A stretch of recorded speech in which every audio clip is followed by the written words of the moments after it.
बिहार में शिक्षा विभाग में कैलेंडर जारी हुआ है, एकेडमिक कैलेंडर जारी हुआ है, जिसमें कई छुट्टियों को रद्द कर दिया गया है। हिंदू पर्व की कई छुट्टियों को रद्द कर दिया गया है, जिसको लेकर काफी विवाद में है। ऐसे में हम शिक्षकों से बातचीत करेंगे, क्योंकि शिक्षकों में नाराजगी है, क्योंकि उन्हें जो पहले छुट्टियां मिलती थी वो उसे रद्द कर दिया गया है। ऐसे में क्या कहेंगे इस आदेश को लेकर? यह छुट्टी जो है सही नहीं है।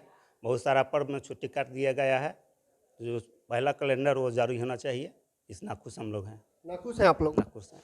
आदेश को बदलना चाहिए। बदलना चाहिए। कैलेंडर छुट्टियां मिलनी चाहिए। छुट्टी मिलनी चाहिए। जो 2023 का छुट्टी है वो लागू होना चाहिए। क्या लगता है छुट्टियों में बच्चे आते हैं? कभी नहीं आते, नहीं आया। पिछले देख लीजिए, रक्षाबंधन में एक भी बच्चा नहीं आ पाया, तो हम लोग खोल कर क्या करेंगे? क्या कहेंगे जिस तरीके से एकेडमिक कैलेंडर जारी हुआ है 2024 को लेकर, छुट्टियों को लेकर? सर मैं तो बस इतना ही कहना चाह रही हूँ कि ये कैलेंडर तो बिल्कुल ही अच्छे ढंग से नहीं बनाया गया है, क्योंकि कैलेंडर में कुछ ऐसी छुट्टियाँ डाल दी गई है जो पहले नहीं होती थी और अब स्पेशली वो छुट्टी को बढ़ाया गया है। और गर्मियों की छुट्टी के बारे में जो है कि वो डेट जो डाला गया है 15 अप्रैल से 15 मई का 1 महीने का छुट्टी, वो तो बिल्कुल लॉजिकल नहीं, क्योंकि उस वक्त उतनी गर्मी नहीं होगी जो जून जुलाई में गर्मी पड़ती है। तो फिर बच्चे की पढ़ाई उस समय आपको स्टॉप करानी होगी, क्योंकि बच्चे गर्मी में आएंगे नहीं। तो ये छुट्टी तो ऐसी ही गई बर्बाद 1 महीने की। उसके बाद टीचर्स को आप फोर्स कर रहे हैं कि गर्मी की छुट्टी में वो आए, उस छुट्टी में वो क्या करेंगे? दूसरी नंबर ये है कि एकेडमिक कैलेंडर जो बना है उसमें पर्व के दिन हमें स्कूल आना है। फिर हम तो आ जाएंगे, क्योंकि हम तो शिक्षक हैं, हमें तो हर चीज़ करना है आदेश के अनुसार।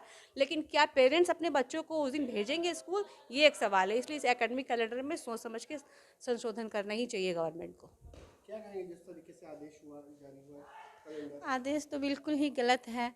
हम लोग तो चलिए चले आएंगे, गर्मी छुट्टी है, कोई भी फेस्टिवल है हम लोग चले आएंगे, या फिर हम लोग सीएल ले लेंगे, छुट्टी ले लेंगे, उस दिन नहीं आएंगे। लेकिन बच्चे तो बिल्कुल ही नहीं आएंगे। बच्चे नहीं आएंगे बिल्कुल ही।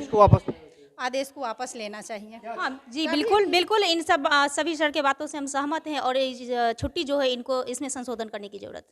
बच्चे आते हैं? नहीं, बच्चे नहीं आती हैं तो मान ले हम लोग चले आएंगे, तो उस दिन बच्चे नहीं रहेंगे तो हम लोग क्या पढ़ाएंगे वहाँ पे? यहाँ आके क्या करेंगे हम लोग? आदेश वापस? हाँ, इसमें संशोधन करना चाहिए और इसमें बदलाव होने की जरूरत है। हम ये भी फोर्स नहीं कर सकते हैं कि जैसे कि अभी एक नया नियम बना है कि 3 दिन अगर कोई बच्चा नहीं आ रहा उसका नाम काट दिया जाए। तो फेस्टिवल के दिन हम उनको फोर्सफुली नहीं बुला सकते। अगर वो 2 दिन कंटिन्यू आए थे और पर्व में नहीं आ रहे हैं तो फिर उस बेसिस पे उनका नाम भी नहीं काटा जा सकता। तो ये तो बिल्कुल ही कैलेंडर में चेंजेस की ज़रूरत है और होना ही चाहिए। गवर्नमेंट से रिक्वेस्ट है कि टीचर्स की तरह काम लिया जाए। तो आपने सुना कि क्या कुछ कहा है, शिक्षक गुस्से में है, साफ साफ कह रहे हैं कि आदेश को संशोधन करना चाहिए और जिस तरीके से पहले से छुट्टियां थी उन्हें रखना चाहिए, क्योंकि बच्चे ही नहीं आएंगे तो हम लोग क्या करेंगे, हम लोग किसे पढ़ाएंगे?